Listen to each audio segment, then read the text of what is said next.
जब आपका दिल टूटा होता है ना, तो यू रियलाइज कि अब आप बस खोने के लिए कुछ नहीं बचा। द मैक्सिमम जो आप लूज कर सकते थे वो आप लूज कर चुके हैं, और अब आप एक ऐसी क्लिफ पे खड़े हैं, एक ऐसी चोटी पे खड़े हैं जहां से गिरकर या तो आप फ्लाई कर जाएंगे और या आप इसमें गिरकर अपने आप को हमेशा हमेशा के लिए तबाह बर्बाद कर लेंगे।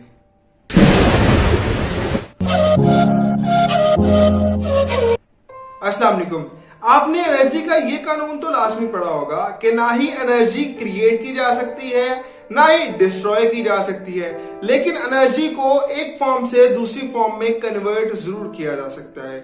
जब आपका दिल टूटा होता है, जब आप ब्रोकन फेज में होते हैं, तो यू रियलाइज कि ह्यूज अमाउंट ऑफ एनर्जी है आपके अंदर, जिस एनर्जी को बाहर आना है, जिस एनर्जी को किसी ना किसी तरह से यूज होना है।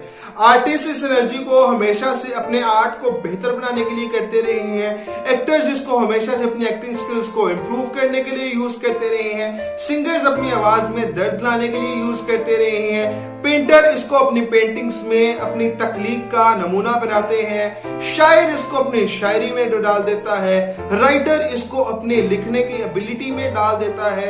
इसी तरह दुनिया को बहुत सी अच्छी आर्ट के साथ, बहुत सी नई तारीखों के साथ मुतारिफ उन लोगों ने करवाया जिनके पास ब्रोकन फीलिंग्स थी, जिनके पास ब्रोकन हार्ट था।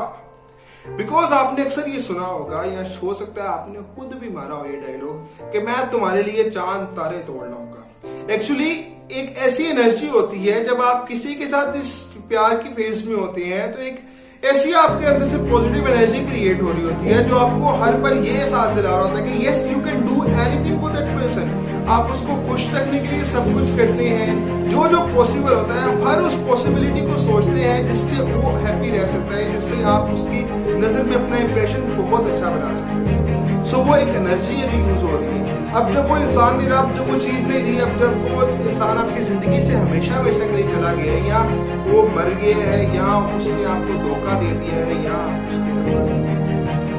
तो अब आपको क्या करना है? अब आपके पास एक ह्यूज अमाउंट ऑफ एनर्जी है। वो एनर्जी जो यूज हो रही थी उस इंसान के लिए, वो एनर्जी जो यूज हो रही थी उस ड्रीम के लिए, वो एनर्जी जो यूज हो रही थी उस शख्स के लिए, अब वो एनर्जी आपके पास फ्री पड़ी हुई है और उस एनर्जी को तबाह तो किया नहीं जा सकता। सो उस एनर्जी को कहीं ना कहीं तो बाहर आना है। अब ये आप पे डिपेंड करता है कि आप उस एनर्जी के जरिए से अपने दिल गिर्द नेगेटिविटी का एक सर्कल बना लें, या अपने आप को एक पॉजिटिव चीज की तरफ इंट्रोड्यूस करवा दें और पॉजिटिविटी की मंजिल तय करते रहें। दुनिया में बहुत सारे लीडर्स, बहुत सारे सूफी ऐसे थे जिनके पास ब्रोकन हार्ट था, और ब्रोकन हार्ट की वजह से वो स्पिरिचुअलिटी के भी लेवल पे पहुंचे, एक्सट्रीम लेवल पे पहुंचे, और दुनिया को भी नई लीडरशिप से मुतारिफ करवाया। आपको एग्जांपल देता हूं अब्राहम लिंकन की। 40 साल तक अब्राहम लिंकन को कोई जानता नहीं था, लेकिन 40वें साल उसकी जिस औरत से शादी हो रही थी, उसकी अचानक डेथ के बाद उसकी जो ह्यूज अमाउंट ऑफ एनर्जी थी वो यूटिलाइज होती है उसको पॉलिटिक्स में एक नुमाया अहमियत दिलवाने की वजह से, और अमेरिकन तारीख का एक आइकॉनिक प्रेसिडेंट हमारे सामने निकल कर आया। इसी तरह 1929 में रतन भाई जिन्ना या मरियम जिन्ना की डेथ होती है। उस डेथ के बाद कायद आजम की वो जो ब्रोकन हार्ट की एनर्जी थी वो यूटिलाइज होती है पाकिस्तान को बनाने में, और पाकिस्तान जैसा मुल्क दुनिया के नक्शे में उभरता है। इसी तरह आपने ये बात तो लाजमी सुनी होगी कि 19 साल का लड़का जिसकी माँ, जिससे वो बहुत प्यार करता होता है, उसकी अचानक डेथ की वजह से वो लड़का ये डिसाइड करता है कि मैं बहुत सारे लोगों को उनके प्यारों से बिछड़ने नहीं दूंगा, और पाकिस्तान की सबसे बड़ी एम्बुलेंस सर्विस बनाता है। जी हाँ, इनका नाम अब्दुल सत्तार कीर्ति था। इसी तरह दुनिया का एक बहुत बड़ा आर्ट जिसको दुनिया ताजमहल के नाम से याद करती है, ये ताजमहल शाहजहां ने अपनी बेगम की याद में तामीर करवाया।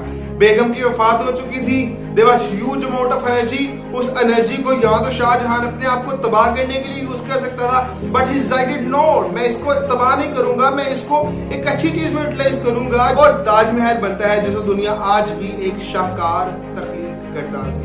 स्क्रीन पे बहुत सारी आपको पेंटिंग्स नजर आ रही है जो कि मास्टरपीस है। ये सब उन लोगों ने बनाई जो ब्रोकन है। पाकिस्तान के मशहूर राइटर, जी हाँ मेरे पास के राइटर खलील रहमान कमर, शायद आज इतने बड़े राइटर ना होते अगर उनका दिल ना टूटा होता। इमरान अब्बास कहते हैं कि अगर आपको एक्टिंग में महारत हासिल करनी है या आपको इन डेप्थ में जाके एक्टिंग करनी है तो आपका टूटा होना लाजमी होता है। हमारे एक जिम ट्रेनर कहा करते थे कि अगर आपको अपना जिस्म बनाना है तो आपको पहले टूट के आना पड़ेगा, दिल तोड़वा के आना पड़ेगा। इसी वजह से तो मौलाना रूमी ने भी कहा था, you have to keep breaking your heart until it opens for you। अपने दिल को आपको तोड़ना पड़ता है जब तक कि वो आपके लिए खुल नहीं जाता। सो आपको ये फील करना पड़ेगा, आपको ये महसूस करना पड़ेगा कि ह्यूज अमाउंट ऑफ एनर्जी, अब आप टूट चुके हैं, अब आप बिखर चुके हैं, अब आपकी एनर्जी को डिसाइड करना है आपको कि आपको अपने आप को डिस्कवर करके सेल्फ मास्टर बनना है, इस दुनिया को नई चीजों से रोशनास करवाना है या अपने आप को तबाह करना है। That's only your choice. Power of breakup को तो आप सुन चुके हैं, लेकिन अगर आपको ये नहीं मालूम कि ब्रेकअप को डील किस तरह करें या उस फेज से बाहर किस तरह निकलें, तो इस पर एक जो वीडियो बनी है वो भी आई बटन में आपको उसका लिंक मिल रहा होगा, उसको भी खोल के जरूर देखिएगा, हो सकता है वो आपके लिए कुछ बेनिफिशियल साबित हो। मैं मिलूंगा आपसे एक इंटरेस्टिंग वीडियो में, तब तक के लिए अपना बहुत सारा ख्याल रखिए। अल्लाह ताला आपको दुनिया और आखिरत की तमाम खुशी अता फरमाए, आमीन।